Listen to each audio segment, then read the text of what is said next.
Assalamualaikum sahabat-sahabat yang dirahmati Allah.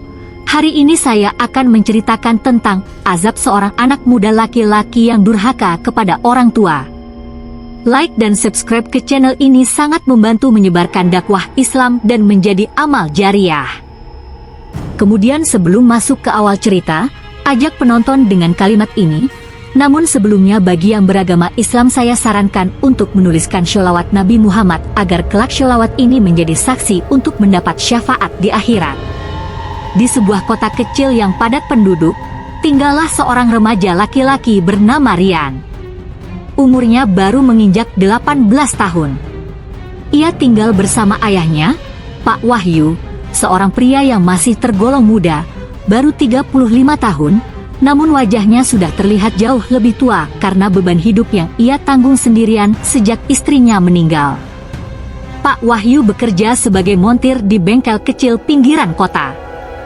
Penghasilannya cukup untuk makan sehari-hari, membayar listrik, dan kebutuhan dasar lainnya. Tapi tidak lebih dari itu. Rian, yang baru lulus SMA, mulai sering merasa tidak puas dengan hidupnya. Teman-teman di lingkungannya banyak yang berasal dari keluarga berada. Mereka datang ke sekolah dengan mobil pribadi, memakai baju bermerek, dan pamer kehidupan di media sosial. Rian mulai terpengaruh. Ia merasa minder. Ia mulai membandingkan kehidupannya dengan mereka. Suatu malam, saat makan malam sederhana di rumah, Rian membuka pembicaraan yang akan mengubah segalanya. Yah, katanya sambil meletakkan sendok. Aku mau minta sesuatu. Pak Wahyu menoleh dengan lembut. Apa itu, Nak? Aku pengen mobil. Teman-teman aku semua udah punya. Masa aku jalan kaki terus? Malu aku, yah. Pak Wahyu terdiam. Hatinya seperti diremas. Ia tahu betul permintaan itu mustahil ia penuhi. Namun ia tetap menjawab dengan sabar. Maaf, Rian. Ayah belum mampu beli mobil. Bahkan untuk cicilan pun, kita belum punya cukup uang. Rian langsung berdiri dari kursinya. Jadi aku harus terus jadi bahan olok-olokan temanku. Ayah tuh nggak pernah ngerti aku. Hidup kita tuh miskin terus karena ayah. Pak Wahyu hanya diam, mencoba menahan air mata. Ia tidak membalas. Ia tahu, anaknya sedang terbakar amarah, tapi ucapan itu seperti pisau yang menancap dalam-dalam ke hatinya. Sejak malam itu, Rian berubah. Ia jadi kasar. Pulang malam, malas bantu di rumah. Bahkan mulai meremehkan ayahnya di depan orang lain. Hatinya telah tertutup oleh gengsi dan iri. Namun tanpa ia sadari, satu persatu bayangan kelam mulai mengikuti langkahnya. Musibah mulai mengetuk pintu. Tapi ini baru permulaan. Sejak malam itu, hubungan Rian dan ayahnya tak lagi sama. Setiap pagi, Pak Wahyu tetap menyiapkan sarapan seperti biasa. Tapi kursi Rian selalu kosong. Anak itu lebih memilih nongkrong hingga larut malam bersama teman-temannya di kafe, membicarakan hal-hal yang tak pernah ia miliki. Rian semakin keras kepala. Ia mulai mencoba pinjam uang ke sana-sini tanpa sepengetahuan ayahnya, demi bisa membeli motor bekas agar tak lagi merasa malu. Saat usahanya gagal, ia mengamuk di rumah. Ia menendang kursi, memecahkan piring, dan berteriak kepada ayahnya. Kalau ayah nggak bisa kasih aku hidup yang layak, mending ayah pergi aja. Hidup aku hancur gara-gara ayah. Pak Wahyu hanya berdiri di ambang pintu kamar, diam. Matanya berkaca-kaca, tapi tak ada sepatah kata pun keluar dari mulutnya. Ia hanya memutar tubuh, masuk ke kamar, dan bersujud dalam diam. Doa-doa lirih ia panjatkan kepada Allah. Ya Allah, jika anakku sudah tak lagi menghormatiku, tunjukkanlah jalan emu padanya. Bukan untuk membalas, tapi untuk menyadarkan. Beberapa hari setelah pertengkaran itu, Rian nekat. Ia menerima tawaran dari salah satu temannya untuk menyewa mobil mewah 1 hari penuh, lalu berpura-pura bahwa mobil itu miliknya. Ia memamerkan foto-foto di media sosial, berharap teman-temannya kagum. Tapi yang terjadi sebaliknya. Saat sedang berkendara sendirian di jalanan sempit menuju bukit wisata, rem mobil mendadak blong. Rian panik. Ia berusaha mengendalikan setir, namun mobil tergelincir, menabrak pembatas jalan, dan terguling ke jurang dangkal. Warga sekitar berlarian menolong. Rian berhasil selamat, namun kakinya patah dan wajahnya penuh luka. Mobil yang disewa hancur total. Biaya ganti rugi membengkak. Dan ia tak punya sepeser pun uang. Di rumah sakit, yang pertama datang bukan teman-teman yang biasa bersamanya di kafe, tapi justru ayahnya. Pak Wahyu datang sambil membawa baju ganti, uang seadanya, dan senyuman yang penuh luka. Ia duduk di samping ranjang, mengusap kepala anaknya yang sedang tidur dengan wajah penuh perban. Dalam hati, Rian tahu, ia telah menyakiti satu-satunya orang yang benar-benar peduli. Namun Allah belum selesai menegurnya. Musibah yang lebih besar akan datang. Dan kali ini, rasa bersalah saja tak akan cukup.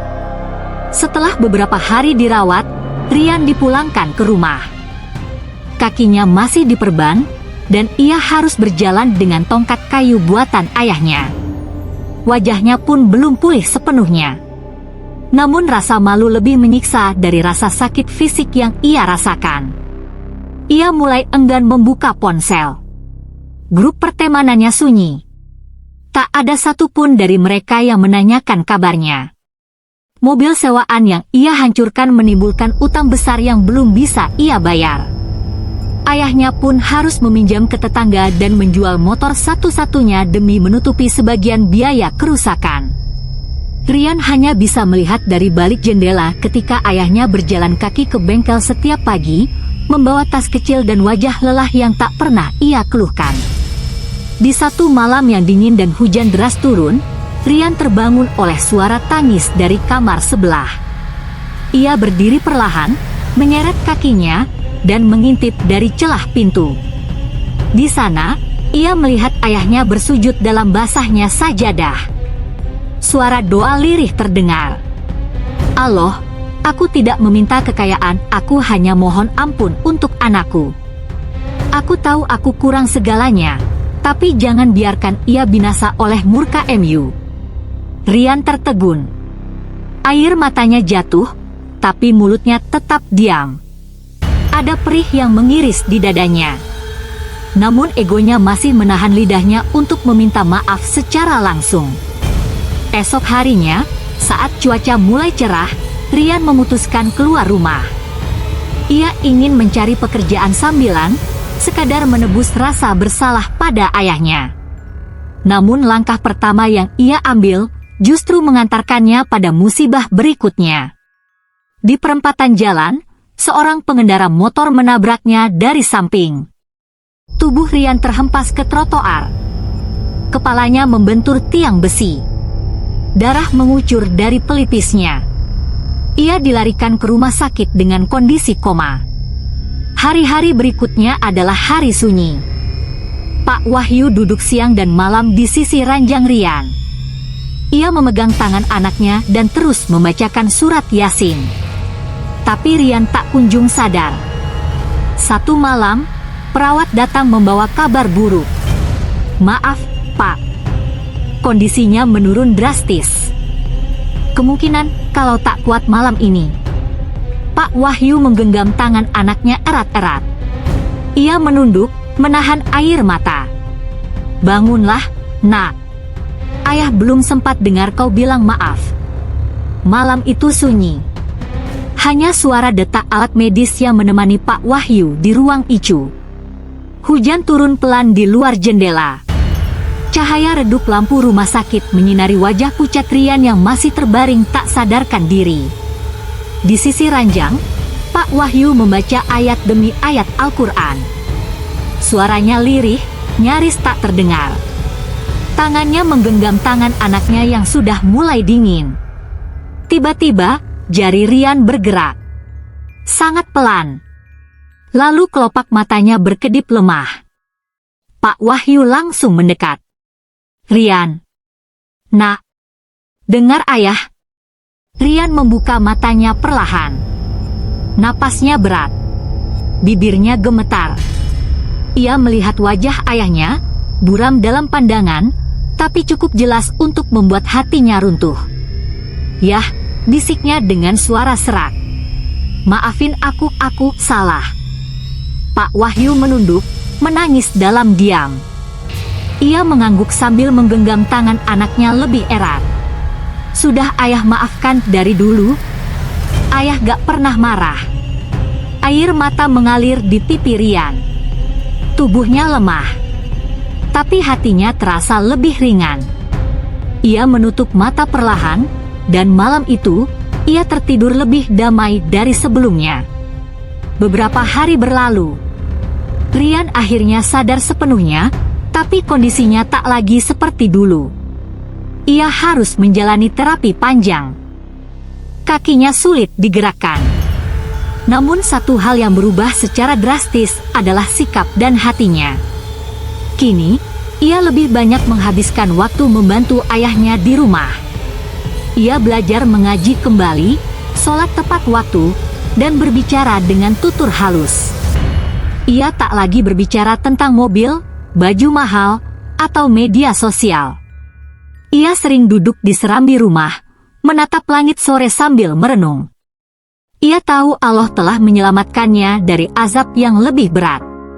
Ia diberi kesempatan untuk bertobat, untuk mencium tangan ayahnya setiap pagi, dan untuk menyusun kembali hidup yang dulu hampir hancur karena kesombongan. Suatu malam, Rian mengalami kecelakaan hebat. Mobil mewahnya terguling. Ia selamat, tapi mengalami kelumpuhan total. Dokter mengatakan, ia tidak bisa berjalan lagi, mungkin untuk selamanya. Saat itulah, istri yang dulu begitu bangga bersamanya, perlahan menjauh. Teman-teman bisnisnya menghilang satu persatu. Dunia yang dulu memujanya, kini membuangnya. Dalam kesepian dan keputusasaan, hanya satu nama yang terlintas di benaknya. Maukah kalian aku beritahu tentang dosa besar yang paling besar? Mereka menjawab, tentu, wahai Rasulullah. Beliau bersabda, menyekutukan Allah, durhaka kepada kedua orang tua. Beliau saat itu sedang bersandar, lalu beliau duduk tegak dan bersabda, ketahuilah, juga ucapan dusta, dan kesaksian palsu. H.L. Bukhari dan Muslim. Orang tua adalah pintu surga yang nyata. Kesuksesan tanpa berbakti tidak ada artinya.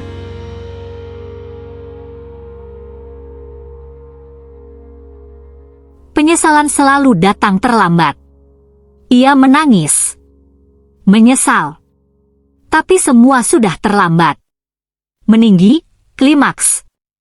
Di hari terakhir hidupnya, Mak Siti datang, membawa air mata dan maaf yang tak pernah diminta. Ia peluk Rian, meski tubuh renta itu sudah sulit berdiri lama. Nak, aku tidak pernah marah. Aku hanya rindu. Dan di pelukan itu, Rian menghembuskan napas terakhir, dengan air mata penyesalan mengalir di pipinya. Suara pelan, menutup dengan hikmah. Saudaraku, jangan tunggu kehilangan untuk menyesal. Surga ada di telapak kaki ibu. Restu ayah adalah pelita jalanmu. Durhaka kepada orang tua bukan hanya dosa besar, tapi jalan menuju kehancuran hidup, baik di dunia maupun di akhirat. Selagi mereka masih ada, peluklah mereka. Minta maaflah. Doakan mereka. Karena mungkin, satu doa ibu lebih kuat dari ribuan usaha kita di dunia. Alasan Allah itu nyata, di dunia dan akhirat.